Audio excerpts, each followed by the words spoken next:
Assalamualaikum warahmatullahi wabarakatuh.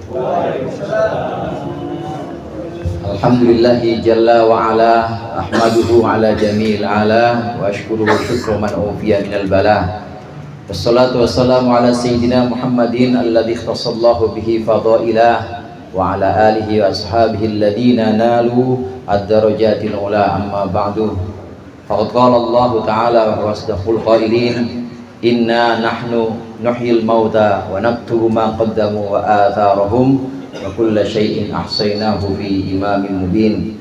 Hadratil kiram wal muhtaramin, al asatir wa syuyuh al aizza, para guru, para ustaz, para sesepuh, Bapak Haji Munari, Ustaz Said Al Khudri, Ustaz Sanwani, Ustaz Zaini, Ustaz Madroji, dan juga segenap keluarga besar Bani Bisri, bil khusus Bapak Haji Qorib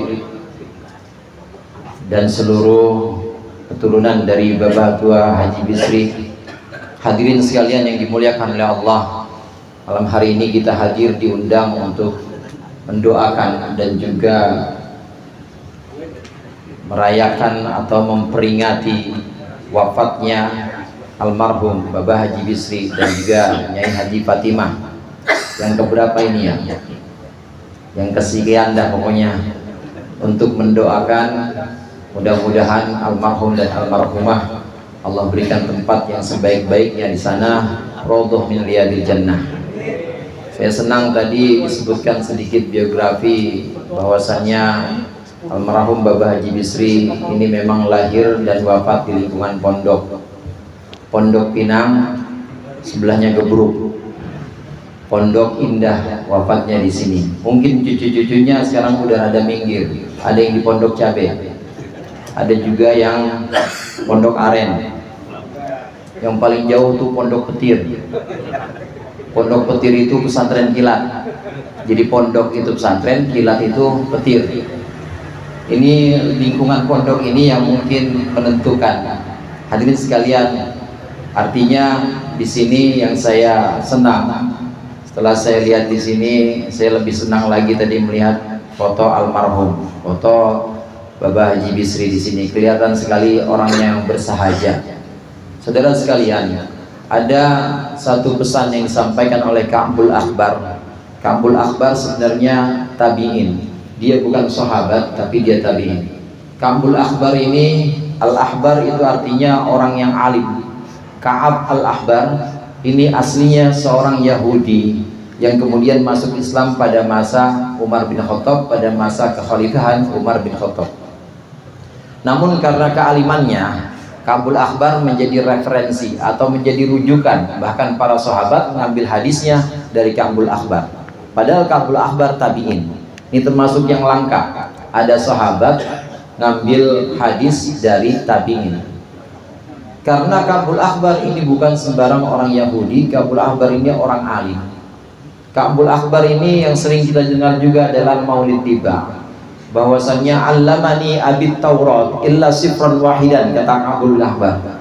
Ayah saya pernah mengajarkan saya Taurat kecuali ada satu lembar yang kemudian dia sembunyikan dan dia masukkan ke dalam sunduk, masukkan ke dalam kotak.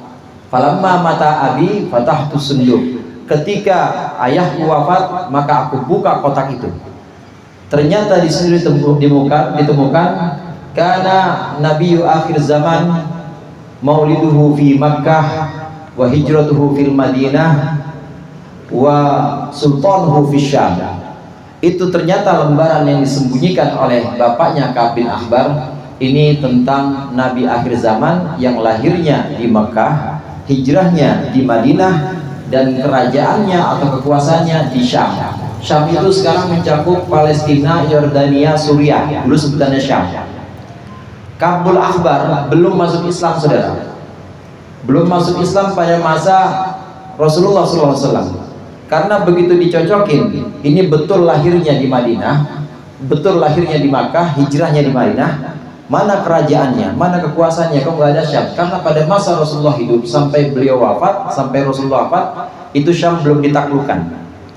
Syam yang terkenal dengan Masjidil Aqsa, Yerusalem, itu belum ditaklukkan, baru ditaklukkan ketika masa pemerintahan Umar bin Khattab. Nah, di situ Ka'bul Ahbar masuk Islam, dan di situ menghadap kepada Umar bin Khattab, nyatakan masuk Islam. Dari sinilah banyak hadis-hadis yang kemudian diriwayatkan dari Ka'bul Ahbar. Kadang-kala disebut sebagai hadis Israiliyat atau hadis yang ada bau-baunya Taurat, karena memang ini termasuk orang alim dari Yahudi.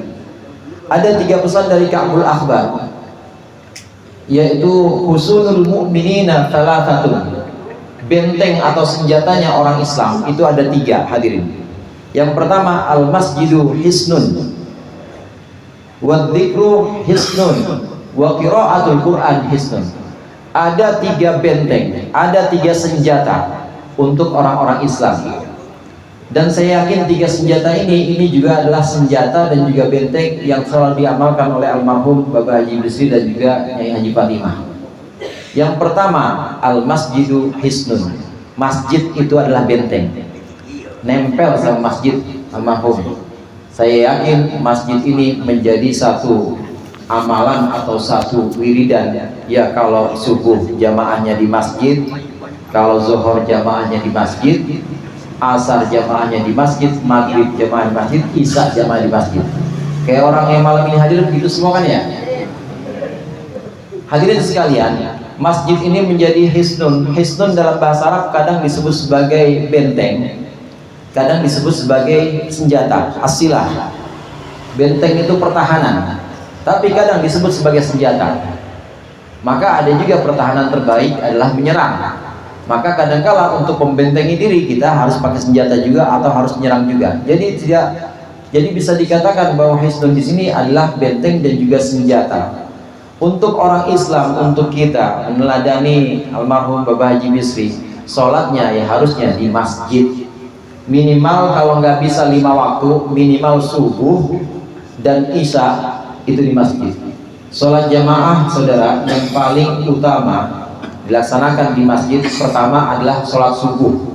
Apalagi sholat subuh hari Jumat, biasanya imamnya itu pakai surat-surat yang ada ayat sajdahnya, jadi pakai sujud tilawah. Begitu Ustaz Hazik ya? Di sini nggak tahu dah, pakai surat-surat yang ada ayat sajdahnya. Subuh hari Jumat. Kemudian sholat isya, kalau zuhur ada di jalan, kemudian asar masih di toko, maghrib lagi siap-siap pergi, macet di jalan, belum bisa, minimal 2 ini. Minimal sholat subuh dan sholat isya sempetin ke masjid, karena masjid itu adalah benteng dan juga senjata orang-orang Islam, saudara. Senjata orang-orang Islam dan benteng orang-orang Islam yang pertama adalah masjid. Kenapa demikian? Karena masjid di sini adalah tempat mengingat Allah. Kita sholat itu kan kita mengingat Allah. Kalau kita sudah mengingat Allah, maka semua sudah di backup atau sudah dijaga oleh Allah, insya Allah. Orang-orang yang senantiasa jamaah, hatinya terpaut kepada masjid seperti almarhum Bapak Haji Bisri, insya Allah senjata dan bentengnya adalah masjid yang akan menjaganya. Ini yang pertama. Kemudian yang kedua, az-zikru hisnun. Zikir itu juga hisn. Zikir itu juga senjata. Zikir yang sering kita lantunkan, la ilaha illallah, la ilaha illallah, kalimat thayyibah, atau subhanallah bihamdi, subhanallahil azim, subhanallah bihamdi, subhanallah bihamdi.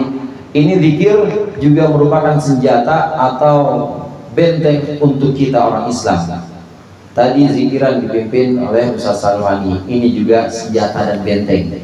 Tiap malam Jumat zikir, apalagi di masjid udah dapat 2 senjata, 2 benteng. Ya di masjid juga, zikir juga. Saudara sekalian, namun yang paling penting dari zikir ini adalah sikap kita. Syekh Nawawi Banten dalam menjelaskan athar ini, dalam menjelaskan hadis ini, beliau menyebutkan la siyama la haula wala quwwata illa billah. Terlebih zikir tidak ada kekuatan dan tidak ada upaya kecuali dengan pertolongan Allah. Ini bisa kita artikan zikir kita subhanallah bihamdi, zikir kita Allahu akbar, zikir kita la ilaha illallah. Hendaknya saat kita baca maka dengan sikap hati bahwa la haula wala quwwata illa billah. Jadi saat kita baca Allahu akbar, maka hati kita, saya kecil ya Allah, saya nggak bisa apa-apa.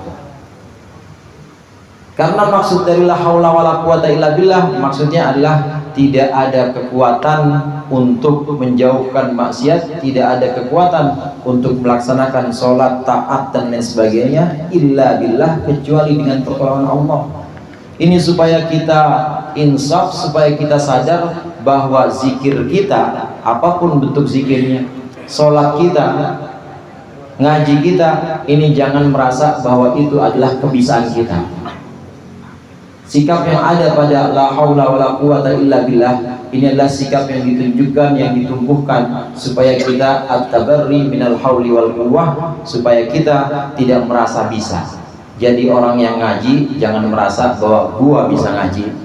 Jadi orang yang bisa tadarus Quran jangan merasa bahwa gua yang paling bisa tadarus. Jadi orang yang sholat juga jangan merasa gua yang paling khusyuk sholatnya. Maksud dari la haula wala quwata illa billah, waktu kita zikir sebagai benteng kita, waktu kita zikir sebagai senjata kita, maka tundukkan hati kita bahwa saya nggak bisa apa-apa ya Allah, saya cuma bisa zikir. Ini juga zikir pakai lidah yang Engkau kasih, ini juga zikir dituntun hatiku dari Engkau ya Allah. Ini merupakan satu sikap bahwa kita nggak bisa apa-apa. Karenanya hadirin, waktu kita mengucapkan a'udzubillahi minasyaitonirrajim, zikir juga itu, aku berlindung kepada Allah dari setan yang terkutuk. Ini saat benar-benar hati kita nggak bisa apa-apa ya Allah, saya mohon perlindungan kepada Engkau dari setan. Begitu kita ngaku kita nggak bisa apa-apa, maka nanti yang ambil alih Allah. Allah sama setan kira-kira kuatan mana Pak? Allah sama setan kuatan mana? Kuatan Allah. Begitu kita ngaku saya nggak bisa apa-apa ya Allah, saya berlindung kepadamu dari setan. Setua-tuanya itu setan, kalau udah Allah yang ambil alih penjagaan kita, ambil alih benteng kita, maka kalah itu setan. Syaratnya waktu kita baca zikir, waktu kita ta'awudz misalnya, jangan merasa bahwa kita bisa jaga diri. Sebab kalau kita sudah bisa merasa jaga diri, kita sudah bisa merasa mengelola hajat atau mengelola kebutuhan kita, waktu kita sudah merasa bisa saya mah ukuran saya ngaji begitu doang, masa kagak bisa? Ukuran saya mah dagang begini doang, masa kagak untung? Kalau kita udah merasa begitu, maka oleh Allah silakan dilepas oleh Allah. Kalau kamu merasa bisa, silakan. Nanti ujung-ujungnya bisa meraih kegagalan. Ini yang kedua, yaitu zikir. Kemudian yang ketiga, qiraatul Quran dzikrun. Baca Al-Quran ini juga, qiraatul Quran hisnun. Baca Al-Quran ini juga merupakan benteng atau merupakan senjata kita orang Islam. Hadirin sekalian, membaca Al-Quran, ada banyak ayat-ayat yang kita baca, apalagi di majlis-majlis tahlil seperti ini. Ada ayat kursi, kemudian ada Yasin. Ini semua bacaan-bacaan Quran yang menjadi senjata dan jadi benteng kita. Dan saya yakin almarhum Bapak Haji Bisri, almarhum Nyai Haji Fatimah, ini orang yang wiridannya adalah Yasin, ayat kursi dan lain sebagainya. Betul begitu ya Pak Iqrib ya?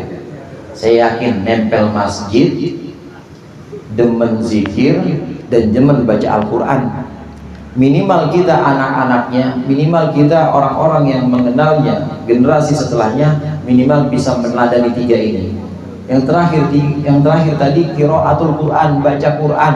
Kalau nggak bisa sehari, kalau nggak bisa sehari 3 juz, bisa sehari 3 juz? Bisa. Kalau nggak bisa sehari 3 juz, ya 3 hari 1 juz. Dibalik aja, bisa 3 hari 1 juz. Kalau nggak bisa, ya seminggu 3 juz. Kalau nggak bisa juga seminggu 3 juz, ya 1 juz 3 minggu. Begitu aja. Ya masa setahun 1 juz doang. Jadi baca Al-Quran ini merupakan wiridan atau merupakan amalan-amalan almarhum dan almarhumah. Saya yakin ini merupakan benteng dan juga merupakan senjata. Hadirin sekalian, ada arti dari hisnun yang artinya benteng, yang berupa penjagaan fisik, jadi berupa bangunan. Orang tua kita dulu kalau ngajarin jaga barang apa-apa, biasanya pakai ayat, namanya ayat kursi. Itu juga bisa hisnun. Ustadz Zaini itu jagonya kalau buat jaga-jaga gitu. Minta tolong jagain dia, ada PCX baru, belum keluar plat nomornya, jagain parkir, Coba aja jajan ilmu, parkirnya depan pom bensin situ pinggir, dipagerin pakai ayat kursi. Kemudian ayat terakhir diulang 7 kali, jangan nafas. Wala ya'udu hifdzuhuma wala ya'udu hifdzuhuma wala ya'udu hifdzuhuma wala ya'udu hifdzuhuma wala ya'udu hifdzuhuma wala ya'udu hifdzuhuma wala ya'udu hifdzuhuma wa huwal aliyyul azim. Baca 7 kali, ayat terakhir jangan, bagian terakhir ayat kursi jangan nafas 7 kali juga. Insya Allah itu jadi benteng dan jadi pagar untuk menghalangi atau menjaga barang-barang kita. Kalau nggak percaya jajalin pecaki baru. Cuma kalau hilang jangan minta ganti saya. Mudah-mudahan bermanfaat dan mudah-mudahan kita bisa meneladani hal-hal baik dari almarhum dan almarhumah. Lebih kurangnya mohon maaf. Wallahul muwaffiq ila aqwamit thoriq. Wassalamualaikum warahmatullahi wabarakatuh.